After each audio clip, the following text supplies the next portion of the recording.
America నుండి ఇండియాకి డబ్బులు పంపాలంటే ఇప్పటికీ ఆ పాత పద్ధతులేనా? అందుకే వచ్చేసింది మై పర్సు. Download now. ప్రస్తుతం నాతో పాటు ఉన్నారు అవుకు జెడ్పీటీసీ చెల్లా శ్రీలక్ష్మి రెడ్డి గారు. చెల్లా అనే ఒక బ్రాండ్ నేమ్ ని, ఒక వారసత్వాన్ని కంటిన్యూ చేస్తున్న లీడర్ కూడా. కులం లేదు, మతం లేదు, భయం అసలే లేదు. ఎప్పుడు నవ్వుతూ కలర్ఫుల్ గా కనిపించే ఆమె వెనుక కన్నీటి కథలు ఎన్నో ఉన్నాయి. భగీరథ రెడ్డి గారి 50వ పుట్టినరోజు జరిగింది కదా, పిల్లలు సమాధి దగ్గరికి వెళ్లి నివాళులు అర్పించారు. అప్పుడు మీరు కనిపించలేదు. సో అనుకోని పరిస్థితుల్లో ఇంకొద్ది రోజుల్లో మీ పదవీ కాలం ముగియబోతోంది. మళ్ళీ జెడ్పీటీసీగా కంటెస్ట్ చేస్తారా? ఎనీథింగ్ నేనైతే కంటెస్ట్ అనుకోవట్లేదు. బికాస్ ఒక బాధ్యతాయుతమైన పోస్ట్ లో ఉండి కూడా కనీసం మీటింగ్స్ కూడా అటెండ్ అవ్వట్లేదంట. కారణం ఏంటి? కన్స్ట్రక్షన్ కి లేక ఏమైనా బిల్ పెట్టాలనుకున్నా, ఏమైనా చేయాలనుకున్నా కూడా మీకు ప్రత్యర్థులు మరెక్కడో కాదు, మీ సొంత పార్టీ వైఎస్ఆర్సీపీలోనే ఉన్నారు. అత్తగారింట్లోనే మీకు శత్రువులు ఉన్నట్టుగా కనిపిస్తోంది. అసలు ఇవన్నీ కూడా రాజకీయ వారసత్వం కోసం జరుగుతున్నాయా? రాజకీయం కోసం లేడీ ఎందుకు, మేము ఉన్నాం కదా. అందరికీ నమస్కారం, నేను Swaroopa Potlapalli. Welcome to Suman TV. ప్రస్తుతం నాతో పాటు ఉన్నారు అవుకు జెడ్పీటీసీ చెల్లా శ్రీలక్ష్మి రెడ్డి గారు. సోషల్ మీడియాలో ఆవిడ వీడియోస్ వైరల్ అవుతూ ఉంటాయి. అయితే ఎప్పుడూ నవ్వుతూ కలర్ఫుల్గా కనిపించే ఆమె వెనుక కన్నీటి కథలు ఎన్నో ఉన్నాయి. అయితే ఆవిడ సాధారణ జెడ్పీటీసీ మాత్రమే కాదు, చెల్లా అనే ఒక బ్రాండ్ నేమ్ని, ఒక వారసత్వాన్ని కంటిన్యూ చేస్తున్న లీడర్ కూడా. తను మరెవరో కాదు, దివంగత ఎమ్మెల్సీ చెల్లా రామకృష్ణారెడ్డి గారి కోడలు, అలాగే దివంగత ఎమ్మెల్సీ భగీరథ రెడ్డి గారి సతీమణి కూడా. ప్రస్తుతం నాతో పాటు ఉన్న శ్రీలక్ష్మి రెడ్డి గారితో మాట్లాడి ఆవిడ ఫ్యూచర్ ప్లాన్స్ గురించి, రాజకీయ ప్రస్థానం గురించి అనేక విషయాలు తెలుసుకుందాం. నమస్తే శ్రీలక్ష్మి గారు. నమస్తే. ఎలా ఉన్నారండి? Yeah fine, doing good. మీరు ఎలా ఉన్నారు? నేను కూడా వెరీ ఫైన్ అండి. Suman TV also. శ్రీలక్ష్మి గారు ఎక్కడుంటున్నారు? హైదరాబాద్లోనా లేదంటే అవుకులోనా? యాక్చువల్లీ పిల్లల ఎడ్యుకేషన్ అంతా హైదరాబాద్లోనే ఉంటుంది. సో హాలిడేస్ వరకు మేము అవుకులోనే ఉన్నాము. So after that school start అయినాయి కాబట్టి ఇప్పుడు పిల్లలతో పాటు హైదరాబాద్లోనే ఉంటారు, మధ్యలో వెళ్ళొస్తూ ఉంటాం. And depends on the occasion, like festivals కానీ ఎప్పుడైనా weekly once or twice, 1 or 2 daysకి అట్లా, 10 daysకి ఒకసారి అట్లా వెళ్తాం. సో హాలిడేస్ అంతా మ్యాక్సిమం అక్కడే ఉంటాం, కిడ్స్ అంతా మేమంతా. శ్రీలక్ష్మి గారు, రీసెంట్గా భగీరథ రెడ్డి గారి 50వ పుట్టినరోజు జరిగింది కదా, పిల్లలు సమాధి దగ్గరికి వెళ్ళి నివాళులు అర్పించారు. అప్పుడు మీరు కనిపించలేదు. ఎందుకంటే ఆ వీడియో చూసినప్పుడు చాలా ఇమోషనల్గా అనిపించిందండి. ఆ రోజు మీరు కూడా ఎంతో బాధలో ఉండి ఉంటారు అనుకున్నాను. బట్ ఆ వీడియోలో మీరు ఎందుకు లేరు? సమాధి దగ్గరికి వెళ్ళి ఎందుకు మీరు శ్రద్ధాంజలి ఘటించలేదు? యాక్చువల్లీ మా హస్బెండ్, మా మామయ్య గారు ఉన్నప్పుడే ఫామ్ హౌస్ కట్టారు. అది చాలా ఫామ్ హౌస్ అని అందరికీ తెలుసు. సో దాని తర్వాత ఫ్యామిలీ డిస్ప్యూట్ వలన, సో అదేంటంటే అది కొంచెం రెస్ట్రిక్టెడ్ ఏరియా లాగా చేశారనమాట. సో అనుకోని పరిస్థితుల్లో మా హస్బెండ్ కూడా మా మామయ్య గారితో పాటు అక్కడే చేయాల్సి వచ్చింది. అంటే అప్పుడు తెలియలేదు సో ఇష్యూస్ ఇట్లా అవుతాయని. తెలిసి నేను మేబీ అప్పుడే ఉండుంటే కనుక అక్కడ చేసి ఉండేదాన్ని కాదేమో, అంటే లైక్ కూర్చుండేదాన్ని కాదేమో. సో తర్వాత రిస్ట్రిక్షన్స్, ఇది ప్రతిసారి వెళ్ళినప్పుడు ఏదో ఒక ఇష్యూ జరుగుతుంది. సో ఎందుకు అవన్నీ అని నేను 1-2 years నుంచి వెళ్ళట్లేదు యాక్చువల్లీ. జెడ్పీటీసీగా ఇంకొద్ది రోజుల్లో మీ పదవీ కాలం ముగియబోతోంది. మళ్ళీ జెడ్పీటీసీగా కంటెస్ట్ చేస్తారా, లేదు అంటే ఏమనుకుంటున్నారు పాలిటిక్స్ గురించి? ప్రస్తుతం అయితే జెడ్పీటీసీ కానీ లోకల్ బాడీస్ ఎనీథింగ్ నేనైతే కంటెస్ట్ అనుకోవట్లేదు. బికాస్ మావయ్య గారు, మా హస్బెండ్ ఉన్నప్పుడే అది జరిగింది. బట్ నవ్ ఏంటంటే అంటే ఊర్లో సిచ్యువేషన్ని బట్టి ఏంటి అంటే జెడ్పీటీసీ అయితే నేను అనుకోవట్లేదు. మేబీ ఫ్యూచర్ ప్లాన్ ఇంకా 1 year తర్వాత, అంటే కిడ్స్ ఎడ్యుకేషన్ అంతా ఉంది కాబట్టి ఒక 1 year గ్యాప్, అంటే గ్యాప్ అని కాదు, ప్రజలతోనే ఉంటాను. బట్ పొలిటికల్గా ఏం చేయాలి అనేది 1 year తర్వాత డిసైడ్ చేయాలని ఆల్రెడీ అనుకున్నాను నేను. మీరు ప్రజలకి చాలా దగ్గరగా ఉంటారు, ఎప్పుడు ప్రజల్లోనే ఉంటారు. ఎవరికి ఏ అవసరం వచ్చినా అక్కడ నిలబడతారు. ఎవరింట్లో ఏ ఫంక్షన్ అయినా ఖచ్చితంగా మీ అటెండెన్స్ అనేది ఉంటుంది. కానీ మీరు జెడ్పీటీసీగా ఒక బాధ్యతాయుతమైన పోస్ట్లో ఉండి కూడా కనీసం మీటింగ్స్ కూడా అటెండ్ అవ్వట్లేదంట. కారణం ఏంటి? యాక్చువల్లీ ఫస్ట్ జెడ్పీటీసీ అంటే మా హస్బెండ్ ఉన్నప్పుడే మేము జెడ్పీటీసీ అవ్వడం జరిగింది. దానికి సంబంధించి కొన్ని ఇష్యూస్ మామూలు మీటింగ్లో మాట్లాడతాం కదా. సో దిస్ ఈజ్ రిక్వైర్డ్, ఇవి కావాలి అవి కావాలి అన్నప్పుడు నాకు లోకల్గా తెలిసింది ఏంటి అంటే, మా హస్బెండ్ చనిపోయిన తర్వాత ఏవైతే లైక్ రోడ్డు కానీ, లైక్ ఎనీ కన్స్ట్రక్షన్కి, లైక్ ఏమైనా బిల్ పెట్టాలనుకున్నా, ఏమైనా చేయాలనుకున్నా కూడా లోకల్గా అంటే మనది అంత ఉండదు. సో బికాస్ అంటే ఉన్న పేరుకి మాత్రం ఒక పదవి తీసుకుని జెడ్పీటీసీ అని ఒక మీటింగ్కి అటెండ్ అవ్వడం కాకుండా అది వాల్యుబుల్ మనకంటే ఒక రెస్పాన్సిబిలిటీ అంటే మనం పబ్లిక్ కోసం వర్క్ చేస్తాం. యాక్చువల్లీ మేము పబ్లిక్ కోసం వర్క్ చేస్తాం కాబట్టి బీయింగ్ ఏ పొలిటీషియన్ ఏమనుకుంటామంటే పబ్లిక్ సర్వ్ చేసి అది ఇర్రెస్పెక్టివ్ ఆఫ్ పదవి నువ్వు చేయాలి అంటే జెడ్పీటీసీ ఉండాల్సిన అవసరం లేదు. బట్ జెడ్పీటీసీగా ఉండి నువ్వు ఒక మీటింగ్కి వెళ్ళి అక్కడ ఏమి నువ్వు చెప్పింది అంటే లైక్ వాట్ ఎవర్ మనం పబ్లిక్ ఇష్యూ రేస్ చేసినప్పుడు జరగనప్పుడు what is the point of going అనేది నా ఆలోచన యాక్చువల్లీ. అంటే ఊరినే మీటింగ్కి వెళ్ళి ఫోటో పెట్టుకున్నాము ఒక 10 మందికి అట్లా కాదు కదా. సో ఇర్రెస్పెక్టివ్ ఆఫ్ పదవికి సంబంధం లేకుండా మనమే చేసుకోవచ్చు కదా అది అని ఒక ఆ బ్రెయిన్లో అది అట్లా ఫిక్స్ అయిపోయిందనమాట. సో అందుకే నేను మీటింగ్స్ కూడా వెళ్ళట్లేదు యాక్చువల్గా. సాధారణంగా పాలిటిక్స్లో ఉన్న మహిళలకి చాలా రకాలైన ఛాలెంజెస్ ఉంటాయి. కామన్గా మేమందరం కూడా చూస్తూనే ఉంటాం. కానీ అసలు మిమ్మల్ని చూస్తుంటే మీకు ప్రత్యర్థులు మరెక్కడో కాదు, మీ సొంత పార్టీ వైఎస్ఆర్సీపీలోనే ఉన్నారు. అంతేకాదు సొంత ఇంట్లో, అది కూడా అత్తగారింట్లోనే మీకు శత్రువులు ఉన్నట్టుగా కనిపిస్తోంది. అసలు దీనంతటికీ కారణం ఏంటి? సాధారణంగా ఒక భర్తను పోగొట్టుకున్న మహిళ అంటే ఒక సింపతి ఉంటుంది, ఖచ్చితంగా ప్రతి ఒక్కరూ సానుభూతి చూపిస్తారు. కానీ మీకెందుకు ఇలాగ అడుగడుగున ప్రత్యర్థులు తయారవుతున్నారు? అంటే మీ వైఖరి కారణం అనుకోవాలా, లేదంటే మీ చుట్టుపక్కల ఉన్న పరిస్థితుల ప్రభావమా? మేబీ అంటే చుట్టుపక్కల ఉన్న పరిస్థితి వల్ల అయి ఉండొచ్చు. అంటే బికాస్ ఆఫ్ అంటే బగ్గీగా చనిపోయేంత వరకు I was a house wife, normal simple house wife. Even like ఊర్లో కూడా చాలామంది నన్ను చూసి ఉండరు, ఈవెన్ మా ఇంట్లో వర్క్ చేసేవాళ్ళు తప్ప. ఇంకోటి ఏంటంటే చెల్ల ఫ్యామిలీ అంటే మావయ్య గారు, మా అత్తయ్య గారు, నేను మా హస్బెండ్ లైక్ నేను మా అత్తయ్య గారు ఏంటంటే మా హస్బెండ్ వీళ్ళు యాక్టివ్ పాలిటిక్స్లో ఉన్నారు కాబట్టి సో మేమేమంటే ఇంట్లోనే ఎక్కువ అంటే బయటికి అంటే అదేదో తప్పని కాదు, బట్ వీఆర్ ఇంటూ లైక్ బ్యాక్గ్రౌండ్లో సపోర్ట్ చేసుకుంటూ అట్లా. సో ఎక్కువ మంది కూడా మమ్మల్ని చూసి ఉండరు బయటకు వచ్చి. సో అందరూ ఏం ఎక్స్పెక్ట్ చేశారు అంటే సో ఫ్యామిలీలో నుంచి అంటే తను రాదులే, ఉంటుంది అట్లానే ఉంటుంది, సో నెక్స్ట్ మనం ఉన్నాం కదా అని అట్లా అనుకున్నారు. బట్ నాకేమనిపించిందంటే బికాస్ ఆఫ్ మై కిడ్స్, ఇప్పుడు మా మావయ్య గారు ఓపెన్గానే లైక్ చిన్న కొడుకు పేరు అనౌన్స్ చేశారు. నేను ఆల్రెడీ లైక్ నేను జగన్ గారికి చెప్పానమాట, ఇప్పుడు మనం హస్బెండ్ చనిపోయారు, నేను వెళ్ళి ఇక్కడే కామ్గా ఊరుకుంటాను, ఆర్ మేబీ నేను పాలిటిక్స్లో లేకుండా ఉండుంటే కనుక హైదరాబాద్ వచ్చేది. బట్ మా పిల్లలు ఏంటంటే వాళ్ళు చిన్నప్పటి నుంచి లైక్ అంటే వాళ్ళకి ఊహ తెలియనప్పటి నుంచి పార్టీ కనువ లైక్ ఏ పార్టీలో ఉన్న ప్రతి ఒక్క మేబీ 3 ఎలక్షన్స్ చేసి ఉంటారు, లైక్ 2014 ఎలక్షన్స్, 19 ఎలక్షన్స్. సో అన్ని ఎలక్షన్స్ వాళ్ళు చేశారు. వాళ్ళకి ఏంటంటే నాకంటే ఎక్కువ పొలిటికల్ నాలెడ్జ్ ఉంది, వాళ్ళకి ఎక్కువ ఇంట్రెస్ట్ ఉంది. సో ఇప్పుడు నేను ఉండకపోతే ఫ్రెష్గా వాళ్ళు వచ్చి మళ్ళీ అంటే వాళ్ళకంటూ గైడెన్స్ అంటే ఎవరు లేరు కదా. ఇప్పుడు ఫ్యామిలీ లేదు, నేను లేకపోతే నేను ఏమి చేయకపోతే తర్వాత ఒక 10 years తర్వాత మనం ఎందుకు ఇట్లా ఉన్నాం, మేబీ వాళ్ళ ఫాదర్ ఉండుంటే కనుక ఇట్లా అయి ఉండేది కాదేమో, మేము కూడా పాలిటిక్స్లో అంటే it would have very easy for them కదా, తిప్పుండేవాళ్ళు.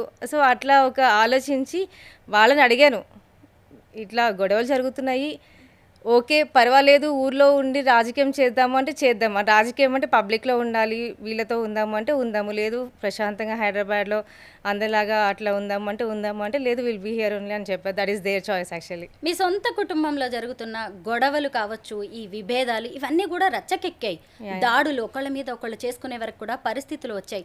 అసలు ఇవన్నీ కూడా రాజకీయ వారసత్వం కోసం జరుగుతున్నాయా, లేదంటే ఆస్తుల కోసమా, లేదు అంటే మీ ఆత్మ గౌరవం కోసం జరుగుతున్న పోరాటమా? ఇది ఒకటి ఫస్ట్ థింగ్ ఏంటంటే రాజకీయం కోసం మేబీ అంటే అప్పుడు బగ్గే ఉన్నారు, సో నెక్స్ట్ అంటే అంత ఫ్యామిలీ మెంబర్స్ ఉన్నారు కాబట్టి వైఏ లేడీ ఎందుకు, మేము ఉన్నాం కదా, మేము రాజకీయం చేస్తాము, నువ్వు వెళ్ళి పిల్లల్ని చూసుకో అని కూడా చెప్పారు. బికాస్ నేనేంటంటే బీయింగ్ బగ్గీ వైఫ్గా నేను అంటే బీయింగ్ ఇండిపెండెంట్ లేడీగా ఈవెన్ పిల్లలకి ఇష్టం కాబట్టి నేను అక్కడ ఉంటున్నాను. సో నేనేమనుకుంటానంటే దట్ ఈస్ అవర్ చాయిస్, అంటే పిల్లలు మా ఫ్యామిలీ చాయిస్ కాబట్టి ఉన్నాను. సో వాళ్ళు ఏంటంటే వద్దు అక్కడ ఉండకూడదు, సో మేము ఉన్నాం కదా అని వాళ్ళు ఒక ఆలోచన అనమాట ఫస్ట్ థింగ్. అండ్ ఇంకా ఈవెన్ లైక్ ప్రాపర్టీ ఇష్యూ కూడా జరుగుతూ ఉంది, ప్రాపర్టీ ఇష్యూ కూడా ఉంది. ఈ పేరేంటి అంటే ఏం చెప్తారు ఫుల్ నేమ్? చెల్ల శ్రీలక్ష్మి భగీరథ రెడ్డి అని చెప్తారు. అయితే భగీరథ రెడ్డి గారితో మీ అనుబంధం గురించి మాట్లాడుకుందాం. మీది లవ్ మ్యారేజా లేదంటే పెద్దలు కుదిర్చిన వివాహమా? అంటే ఫస్ట్ బగ్గే వచ్చి బెంగళూరులో కలవడం జరిగింది, దాని తర్వాత ఇంకా మామయ్య గారు చెప్పి ఇంకా అట్లా మ్యారేజ్. బికాస్ మాది విజయవాడ, సో నేను actually software working in Bengaluru actually. ఆయన పాలిటిక్స్ కంప్లీట్ డిఫరెంట్ ఇది కాబట్టి ఇంకా బగి నచ్చి ఇంకా అట్లా చేసుకోవడం జరిగింది. ఎన్ని రోజులు ఉన్నారు ఆయన మీతోటి? మీ వివాహ బంధం ఎన్ని రోజులు బాగుంది అని? 2008 డిసెంబర్ 4th మ్యారేజ్ అయింది. సో November 3rd 2022 వరకు ఉన్నారు. అంతే, ఇద్దరు మగపిల్లలు, ఇద్దరు ఊహించని కుదుపు. మీ మామయ్య గారు చెల్ల రామకృష్ణారెడ్డి గారు, అసలు ఆయనది మామూలు వారసత్వం కాదు. ఆ అవుకు కావచ్చు, ఆ ప్రాంతంలోనే చెల్ల అనే ఫ్యామిలీకి చాలా మంచి పేరుంది. అయితే ఎమ్మెల్సీ అయిన తర్వాత ఆయన కాకుండా పోయారు, కరోనా ఆయన్ని కాటేసిందని కూడా చెప్పొచ్చు కదా. అప్పటికే 3 సార్లు ఎమ్మెల్యేగా పనిచేశారు ఆయన. ఆ తర్వాత వైఎస్ఆర్సీపీ నుంచి ఎమ్మెల్సీగా మొదలు టీడీపీ హయాంలో సివిల్ సప్లైస్ చైర్మన్ ఉన్నారు. దాని తర్వాత వైసీపీలోకి వచ్చినాక ఎమ్మెల్సీ. కాంగ్రెస్లో ఉండేవారు, తర్వాత టీడీపీ, ఆ తర్వాత వైఎస్ఆర్సీపీలోకి వచ్చారు. వైఎస్ఆర్సీపీలోనే ఆయన ఎమ్మెల్సీగా కొనసాగుతూ ఉండగానే కరోనా టైంలో చనిపోయారు కదా. అప్పుడు ఏం జరిగిందండి? కరోనా సెకండ్ వేవ్ అప్పుడు మీటింగ్స్ లైక్ కౌన్సిల్ విజయవాడలో అమరావతి వెళ్ళారు. సో అప్పుడు మీటింగ్ అప్పుడు దాని తర్వాత మేబీ డ్యూరింగ్ ఆ టైంలోనే అనుకుంటా. తర్వాత రాజమండ్రిలో టూర్కి వెళ్ళి వచ్చి హైదరాబాద్ వచ్చారు. యాక్చువల్గా హైదరాబాద్ కంటిన్యూస్ 3-4 డేస్ ఫీవర్ వచ్చింది. ఫీవర్ వచ్చిన తర్వాత అంటే టేస్ట్ బర్డ్స్ యాక్టివ్ లేవు, సరిగ్గా లేదు అని చెప్పి యాక్చువల్లీ మేమే ఫుడ్ అంతా ఇంట్లో నుంచి మేమే పంపిస్తామన్నమాట. నేనే పంపించేదాన్ని. సో మా హస్బెండ్ ఏంటంటే బగ్గి సరిగ్గా టేస్ట్ బర్డ్స్ లేవు, ఫీవర్ వస్తుంది 3-4 డేస్ అంటే తర్వాత అనుకున్నాం అంటే ఒకసారి కరోనా టెస్ట్ చేయించాలి అంటే. యాక్చువల్లీ ఆయన చాలా ఊర్లో కరోనా ఉన్నప్పుడు కానీ ఊర్లో వాళ్ళందరికీ రిస్ట్రిక్షన్స్ లైక్ ఐసోలేషన్ అదంతా ఎక్కడికి అంటే అంతా చెప్పి ఆయన ఏంటంటే ఆయన దగ్గరికి ఎవరు వెళ్ళరు కాబట్టి సో రాకపోయిండొచ్చు అని దీంతో ఒక 1 వీక్ ఫీవర్ వచ్చింది. సో అది తెలుసుకోలేకపోయారు యాక్చువల్గా. అంటే స్టిల్ అంటే కరోనా అటాక్ అయిందని తెలుసుకోలేకపోయారు. తర్వాత అపోలో హాస్పిటల్లో అడ్మిట్ చేశారు. ఒక 1 వీక్ 10 డేస్కి అంటే బెటర్ అవుతుంది అని అన్నారు. బట్ సడన్గా ఇంకా అట్లా అయింది. 2021లో ఆయన జనవరి 1st. ఆ తర్వాత ఎమ్మెల్సీ పదవి మీ హస్బెండ్ అయిన భగీరథ రెడ్డి గారికి వచ్చింది. మళ్ళీ కొద్ది రోజులకే ఆయన కూడా అనారోగ్యంతో చనిపోవడం అనేది జరిగింది కదా ఎమ్మెల్సీ పదవిలో ఉండగానే. 22 November 3rd. అప్పుడేం జరిగింది? అప్పుడు ఇంకా అదే health issue, some wheezing health problem వల్ల మేము ఏఐజీలో అడ్మిట్ చేసాము. సో ఒక 3-4 డేస్ యాక్చువల్లీ 4-5 డేస్లో అట్లా బ్రీతింగ్ ప్రాబ్లం వచ్చి చనిపోయారు. జస్ట్ తండ్రి కొడుకు ఇద్దరు చనిపోవడానికి 1.5 year మధ్యలో గ్యాప్, ఆల్మోస్ట్ 1 year 11 months అంతే. అసలు 2 ఏళ్ళు తిరిగేసరికి ఒకవైపు మామయ్య గారిని పోగొట్టుకున్నారు, హస్బెండ్ని పోగొట్టుకున్నారు. అసలు ఎమ్మెల్సీ పదవిలో ఉండగానే వీళ్ళిద్దరూ చనిపోవడం అంటే ఏంటి? మీ కుటుంబానికి ఎమ్మెల్సీ పదవి అనేదే కలిసి రాలేదు అనుకోవాలా? అయ్యుండొచ్చు మేబీ. అంటే అన్ని నమ్మే వాళ్ళకేమో అయ్యుండొచ్చేమో అనుకుంటాను నేను. ఇంకా మేబీ అయ్యుండొచ్చు. మామయ్య గారు చనిపోవడంతో ఆయన పదవిని ఎమ్మెల్సీ పదవిని మీ హస్బెండ్కి ఇచ్చారు భగీరథ రెడ్డి గారు. ఆయన కూడా ఎమ్మెల్సీ పదవిలో ఉండగానే కన్ను మోయడం అనేది జరిగింది. ఆ తర్వాత వాట్స్ నెక్స్ట్ అనుకున్నప్పుడు మరి మీ పేరు రావాలి కదా. అప్పటికే మీరు జెడ్పీటీసీగా ఉండడం వల్ల మీకు ఎమ్మెల్సీ ఇవ్వలేదా? లేదు అంటే మీరు దానికి సరిపోరు అనుకున్నారా జగన్ గారు? అంటే ఫస్ట్ స్టార్టింగ్ అయితే మా హస్బెండ్ చనిపోయిన చెప్పారు, అంటే మేబీ రావచ్చు అని చెప్పారు. దాని తర్వాత ఇంకా ఫ్యామిలీలో గొడవలు ఇష్యూస్ వల్ల సో అడిగారనమాట. అంటే లైక్ చెప్పారు వాళ్ళకే ఇస్తాము అన్నట్టు కూడా ఒక పాయింట్ ఆఫ్ ద టైం చెప్పారు. నేను ఎప్పుడు వెళ్ళి అడగలేదు, బికాస్ వాళ్ళందరూ వెళ్ళి అడిగారు ఎమ్మెల్సీ కావాలి అది ఇది అని చెప్పి. బట్ నేనేమనుకున్నానంటే I'm fine with ZPTC, okay. Because ఎందుకంటే అది నేను new to politics first thing. And ఇంకొక విషయం ఏంటంటే పార్టీ కోసం పనిచేసి దెన్ వాళ్ళు గుర్తించి పదవిస్తే బెటరు, మనం వెళ్ళి అడగటం ఎందుకు అని దీంతో నేను అడగలేదు యాక్చువల్గా. అంటే వాళ్ళు గుర్తించి పార్టీ కోసం పనిచేసి if really they need that, really they think that నాకు ఎమ్మెల్సీ డిజర్వ్ అవుతాను అంటే ఇస్తారు కదా అని దీంతో నేను పార్టీ కోసం పని చేశాను. కానీ నేను పదవి అయితే అడగలేదు యాక్చువల్గా. జగన్ ముఖ్యమంత్రిగా ఉన్నప్పుడు మీకు 1+1 గన్మెన్ సెక్యూరిటీ ఇచ్చారు. ఒక జెడ్పీటీసీగా ఉన్న మీకు అంత సెక్యూరిటీ ఇవ్వాల్సిన అవసరం ఎందుకు వచ్చింది? యాక్చువల్లీ 1+1 గన్ మా హస్బెండ్ November 3rd చనిపోయిన తర్వాత January 1st రోజు ఇష్యూ జరిగింది. లైక్ గొడవ ఇష్యూ అంతా జరిగింది. అప్పటికే అంటే జగన్ అన్నకి తెలుసు యాక్చువల్లీ సంథింగ్ ఫ్యామిలీలో జరుగుతుంది, ఇష్యూస్ జరుగుతున్నాయి అని. అంటే లోకల్గా వాళ్ళకి ఇన్ఫర్మేషన్ తెచ్చుకుంటారు కాబట్టి వాళ్ళకి తెలుసు. సో January 1st రోజు ఏమైందంటే ఇష్యూ జరగడం వల్ల ఇంకా ఆయన ఓకే అంటే యాక్చువల్లీ మా హస్బెండ్ బగ్గీను జగన్ క్లోజ్ ఫ్రెండ్స్ అని లైక్ ప్రీవియస్ లైక్ ముందు సీఎం అవ్వక ముందు నుంచి కానీ ఎప్పటి 10-15 లైక్ ఇయర్స్ నుంచి రాజశేఖర రెడ్డి గారు ఉన్నప్పటి నుంచి ఫ్రెండ్స్ అనమాట. సో మరి ఆ రీజన్తోనే ఏదో తెలియదు కానీ బట్ గన్మెన్ అయితే ఇవ్వడం జరిగింది. Because of him only I'm here యాక్చువల్గా. సాధారణంగా తల్లికి చిన్న కొడుకు అంటే ఎక్కువ ఇష్టం ఉంటుంది. అంటే మీ అత్తగారికి కూడా ఇప్పుడు చిన్న కొడుకు చనిపోవడం వల్ల మీ మీద ఎక్కువగా సింపతి ఉండాలి, ప్రేమ ఉండాలి. కానీ ఆవిడ కూడా మీకు ఒక రకంగా శత్రువుగా మారిపోయారు. మీ బావగారు విఘ్నేశ్వర రెడ్డి గారు కూడా మీ వైపు లేరు. మరి మీరు వాళ్ళెవ్వరితో మాట్లాడట్లేదు. కనీసం పిల్లలైనా నానమ్మ పెదనాన్న వాళ్ళతో మాట్లాడుతూ ఉంటారా? మీరు ఇప్పుడు తల్లికి చిన్న కొడుకు అంటే ఇష్టం మేబీ ఉండొచ్చు, బట్ కొడుకు లేడు కదా, కొడుక్కి కోడలికి తేడా ఉంటుంది కదా. ఎస్. సో మేబీ ఇంకో పెద్ద కొడుకు ఉన్నాడు కాబట్టి maybe she wants him to be అంటే నెక్స్ట్ లెగసీ వాళ్ళ కొడుకు తీసుకోవాలి అన్నట్టు అనుకున్నట్టున్నారు. అందుకని సపోర్ట్ అయితే. ఒకవైపు అసలు ఇంటికి పెద్ద దిక్కుగా ఉన్న మామయ్య గారిని పోగొట్టుకున్నారు, అది ఒక బాధ. మళ్ళీ ఒక 2 ఏళ్ళు తిరిగేసరికి హస్బెండ్ని పోగొట్టుకున్నారు. ఆ తర్వాత ఇంట్లో గొడవలు మొదలయ్యాయి. ఆ తర్వాత పార్టీలో గొడవలు మొదలయ్యాయి. 2 చిన్న పిల్లలు, వాళ్ళ చదువులు, హైదరాబాద్లో ఉండాలా, అవుకులో ఉండాలా, అన్నీ కూడా మీకు కన్ఫ్యూజన్ స్టేటస్. అలాంటి టైంలో మళ్ళీ మిమ్మల్ని మీరు ఎలా నిలబెట్టుకున్నారు? మేబీ అంటే నేను ఒకటి నమ్ముతాను, మల్టీ టాస్కింగ్ అంటే విమెన్ అంటేనే multi tasking, that is very important. అంటే మనం ఇంట్లో వర్క్ చేసుకుంటాం, హస్బెండ్ని చూసుకుంటాం, పిల్లల్ని చూసుకుంటాం. This is same as that. Politics కానీ, సెల్ఫ్ కేర్ కానీ, పిల్లలు కానీ, ఎవ్రీథింగ్ వాళ్ళ బాగోగులు కానీ ఎవ్రీథింగ్ ప్రతి ఒక్కటి ఏంటంటే మనం ఆటోమేటిక్గా అది గుర్తు వస్తే ఎక్కలేని ఎనర్జీ వస్తుందేమో అనుకుంటాను నేను యాక్చువల్లీ. భగీరథ రెడ్డి గారిని పెళ్లి చేసుకోవడం వల్ల చెల్లా వారసత్వాన్ని మీరు కంటిన్యూ చేస్తూ ఉన్నారు. అయితే ఇప్పుడు చూసినప్పుడు మీ నాన్నగారు ఇన్ని రోజులు బిజినెస్లో ఉన్నారు, ఇప్పుడు ఆయన పాలిటిక్స్లోకి వచ్చారు, హైదరాబాద్లో బీజేపీలో జాయిన్ అయ్యారు. మరి మీ అడుగులు ఎటు పడబోతున్నాయి? మా ఫాదర్ ఏంటంటే ఆయనకి బీజేపీ సిద్ధాంతాలు కానీ లైక్ మోడీ గారి సిద్ధాంతాలు like so because of that join అయ్యారు. అది హైదరాబాద్ వరకు మాత్రమే. అంటే రామచంద్ర గారు కూడా అడగడం జరిగింది యాక్చువల్గా. అంటే ఆయన ఒకసారి ఇంటికి వచ్చి మా ఫాదర్తో పాటు మాట్లాడినప్పుడు అడగడం జరిగింది. బట్ లోకల్ అంటే like Hyderabad politics are different from like AP politics are different from Telangana politics right. And రూరల్కి అర్బన్కి చాలా తేడా ఉంటుంది. అండ్ నేను ఈ స్టేజ్లో ఒక పొలిటికల్గా నేను జెడ్పీటీసీ అవుకు నుంచి అయ్యాను. అవుకు మండలం, అవుకు విలేజ్ నుంచి, మా ఊరు నుంచి అయ్యాను. సో పొలిటికల్ ఇంట్రెస్ట్ వచ్చింది అక్కడి నుంచే వచ్చింది. సో నేను ఈరోజు ఈ స్టేజ్లో ఉన్నానంటే మా ప్రజల వల్లనే ఉన్నాను. అంటే like they are my family actually. So దానికి సంబంధించి నేను అక్కడే ఉంటేనే ఆల్రెడీ చెప్పడం జరిగింది. సో హైదరాబాద్లో మేబీ ఏమైనా సపోర్టివ్గా ఏమైనా చిన్నవి చేయొచ్చేమో తెలియదు కానీ బట్ కంప్లీట్లీ ఇంటూ పాలిటిక్స్ అంటే నేను అవుకు నుంచే చేద్దాం అనుకుంటాను. లైక్ అంటే వాళ్ళ కోసం చేస్తాను. ఇప్పుడు ఫస్ట్లో మనం ఏమనుకుంటామంటే నా స్టార్టింగ్ అంటే నేను వాళ్ళ వల్లనే నేను రాజకీయాల్లోకి వచ్చింది కాబట్టి వాళ్ళ కోసమే ఉంటాను అని అనుకుంటున్నాను. సో కంప్లీట్లీ మేము అక్కడైతేనే. భగీరథ రెడ్డి గారు ఉన్నప్పుడు పరిస్థితులు వేరు, ఆ తర్వాత పరిస్థితులు వేరు.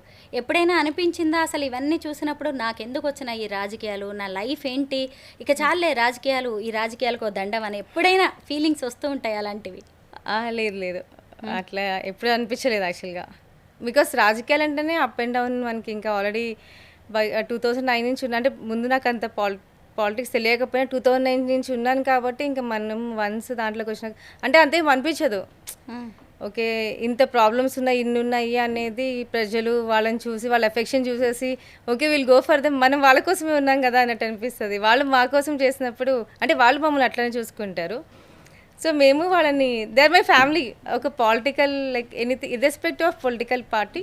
పిల్లలు బాగా గుర్తు చేస్తూ ఉంటారా భగీరథ రెడ్డి గారిని మధ్యలో ఎప్పుడైనా? బట్ చెప్పాను కదా ఇప్పుడు వాళ్ళు కూడా పాలిటిక్స్ వాళ్ళు బిజీగానే ఉంటారు, ఊర్లో ఉన్నప్పుడు వాళ్ళు చూసుకుంటూ ఉంటారు, వాళ్ళు మా అమ్మ అని వాళ్ళని పిలుచుకుంటూ ఉంటారు. సో ఇప్పుడు కూడా కాలేజ్ నుంచి వచ్చిన తర్వాత వాళ్ళతోనే మాట్లాడుతూ ఉంటారు. సో అంటే అక్కడే ఉంటున్నాం కాబట్టి మా హస్బెండ్తో తిరిగిన ఆ ప్లేసెస్ కానీ ఆఫీస్ కానీ ఏదైనా కానీ అవి అంటే still I mean like we don't miss him because he's there with us only, అంటే మాతో పాటే ఉన్నారు కదా అనుకుంటాం. మీ ఫొటోస్ వీడియోస్ చూస్తుంటే మీ ఇద్దరు పిల్లలు కూడా అసలు అటొకళ్ళు ఇటొకళ్ళు రామ లక్ష్మణుల్లాగా ఎలా ఉంటారు, ఇక చాలా ఆవిడకి ఇది అన్నట్టుగా అనిపిస్తూ ఉంటుంది. ఇంకొక వైపు ప్రజల అభిమానం. మీకు ఎలా అనిపిస్తుంది ఇద్దరు కొడుకుల్ని చూసుకుంటుంటే? నాకేం తక్కువ అనిపిస్తుందా? అనిపిస్తుంది, ఆబ్వియస్లీ అనిపిస్తుంది. అంటే చాలా సిచ్యువేషన్స్లో చాలామంది ఏమంటారు అంటే స్టడీస్ ఉన్నాయి కదా హైదరాబాద్లో పెట్టొచ్చు కదా, హాస్టల్లో పెట్టచ్చు. యాక్చువల్లీ బగ్గి చనిపోయినప్పుడు కూడా చాలామంది చెప్పారు పాలిటిక్స్లో తిరుగుతున్నారు కాబట్టి పిల్లలు ఎందుకు హాస్టల్లో పెట్టొచ్చు కదా, ఆర్ పిల్లల్ని హైదరాబాద్లోనే ఉంచవచ్చు కదా, ఎందుకు తీసుకురావటం, ఆర్ వాళ్ళకి లైక్ స్టడీస్ ఉన్నాయి కదా అది అని.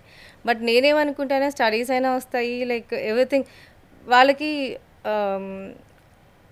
ఏమంటారంటే the near to the public, అంటే నేషనల్ అంటే ఒక మనిషి అంటే ఇప్పుడు హైదరాబాద్లో ఉండి మనం ఊరికి ఇట్లా కాకుండా ఆ ఎఫెక్షన్స్ ఏంటి అనేది తెలుస్తాయి.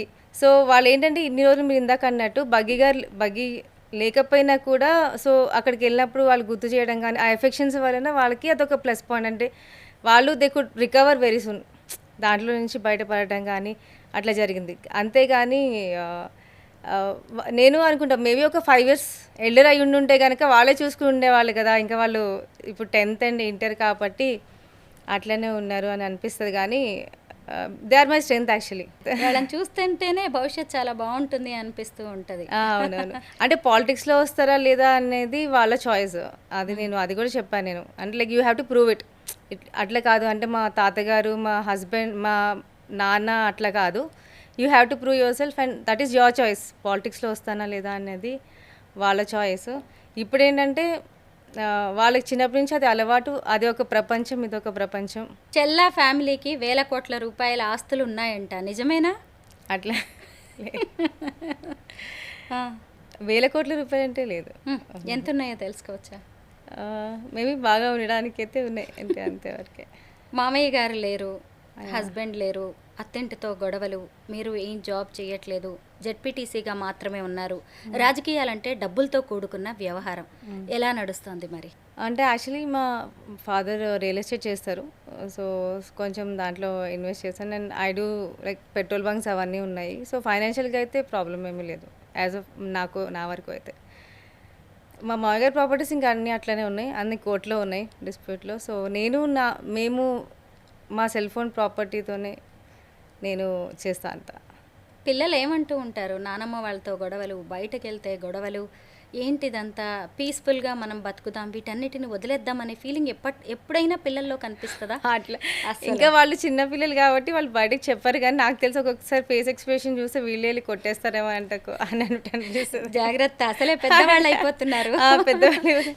బట్ వాళ్ళకి అట్లా అంటే వాళ్ళు అంత ఇష్యూస్ జరిగినప్పుడే చెప్పుండేవాళ్ళు కదా, వద్దు మనకి వద్దని. వాళ్ళు అట్లా కదా, బగి పిల్లలు కదా అట్లనే ఉంటారు, మా పిల్లలు కదా అట్లనే ఉంటారు. Fire brands. Yeah. So even like ఇప్పుడు వద్దు అన్నప్పుడు నాకే చెప్పుండేవాళ్ళు కదా వద్దు ఎందుకు అనేది. బట్ వాళ్ళకి అది ఒక ఇది ఉంటుంది. రాయలసీమ అంటేనే ఫ్యాక్షన్కి కేర్ ఆఫ్ అడ్రస్.